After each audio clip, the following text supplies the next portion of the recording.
Político brasileiro oportunista, alguns ministros do Supremo e a nossa esquerda inconsequentes, não tem jeito.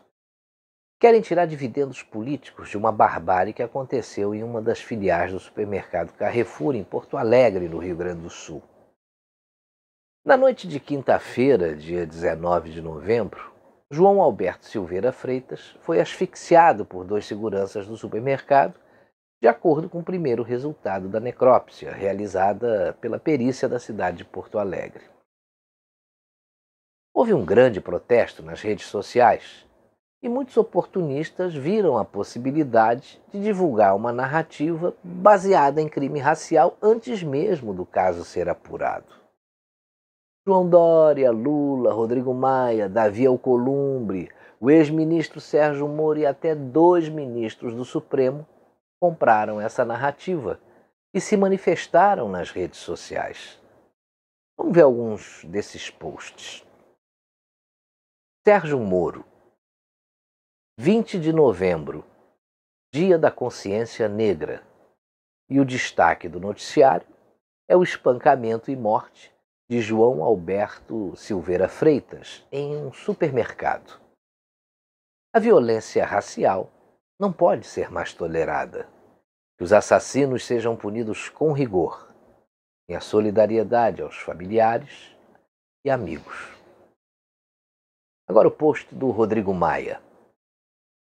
Em nome da Câmara dos Deputados, envio meus sentimentos à família e aos amigos do João Alberto Silveira Freitas. A cultura do ódio e do racismo deve ser combatida na origem, e todo o peso da lei deve ser usado para punir quem promove o ódio e o racismo. O presidente do Senado, Davi Alcolumbre, disse o seguinte: no Dia da Consciência Negra, o assassinato brutal de João Alberto Silveira Freitas, espancado até a morte por seguranças de um supermercado em Porto Alegre, estarrece e escancara a necessidade de lutar contra o terrível racismo estrutural que corrói a nossa sociedade. Veja o que disse o ministro Alexandre de Moraes. Na véspera do Dia da Consciência Negra, marcado pelo preconceito racial, o bárbaro homicídio praticado no Carrefour escancara a obrigação de sermos implacáveis no combate ao racismo estrutural, uma das piores chagas da sociedade. Minha solidariedade à família de João Alberto. E vou mostrar mais um, o do ministro Gilmar Mendes. O Dia da Consciência Negra amanheceu com a escandalosa notícia do assassinato bárbaro de um homem negro espancado em um supermercado. O episódio só demonstra que a luta contra o racismo e contra a barbárie está longe de acabar. Racismo é crime. Só que o motivo do crime não foi racismo. A delegada que apura o caso, Roberta Bertoldo, disse que até o momento não há elementos de crime racial. Veja o que disse a policial. Até agora, não vislumbramos nenhum indicativo de que pudesse estar relacionado ao racismo. Isso não significa que não possa vir a aportar uma circunstância dessa ao longo dessa investigação. Até o momento não há. E ela disse mais: não temos elementos agora para dizer que se trata de crime racial ou que a cor da pele da vítima tenha sido fundamental para essas agressões. Agora presta atenção numa coisa. Veja que um ex-juiz e ex-ministro da Justiça, os presidentes da Câmara e do Senado, bem como dois ministros do Supremo Tribunal Federal, foram precipitados em suas declarações. Eu fico imaginando como devem tomar suas decisões. Eles são influenciados, pelo que a gente está vendo, por uma imprensa que faz de tudo para iniciar um levante racial em nosso país. Só que eu não vi nenhum desses aí sair em defesa daquela brasileira negra que teve uma morte brutal dentro de uma igreja em Nice, na França, há bem pouco tempo. Nem a imprensa, que é cega com relação às mortes dos homens e mulheres negras mortos por traficantes nas favelas do Rio, quase todos os dias. Nossos esquerdistas e seus jornalistas de estimação bem que poderiam subir nas favelas para colocar fogo na casa dos traficantes. Mas quebrar supermercado é bem mais fácil, né? O que os seguranças do supermercado fizeram é injustificável e a empresa terceirizada vai responder por isso junto com o mercado que fez sua contratação.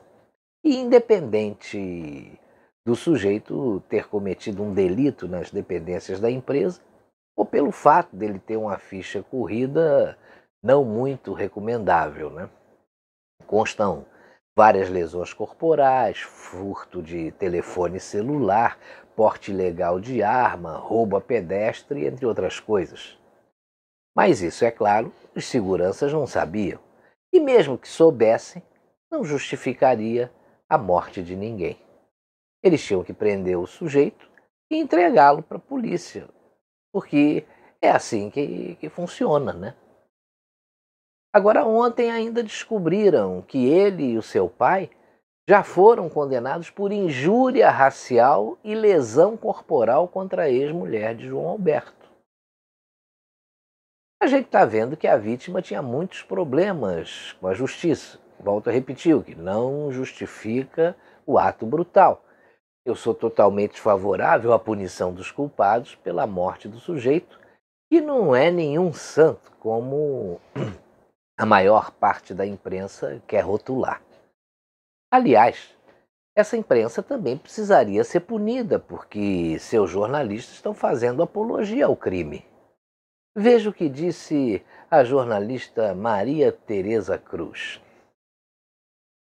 Vi imagens do protesto dentro do Carrefour da Pamplona, em Bairro Rico de São Paulo, e me deu uma satisfação como se eu estivesse lá. Infelizmente, não pude estar. Mas o tom é esse mesmo. Quando o diálogo não é possível, e não é, tem que quebrar tudo.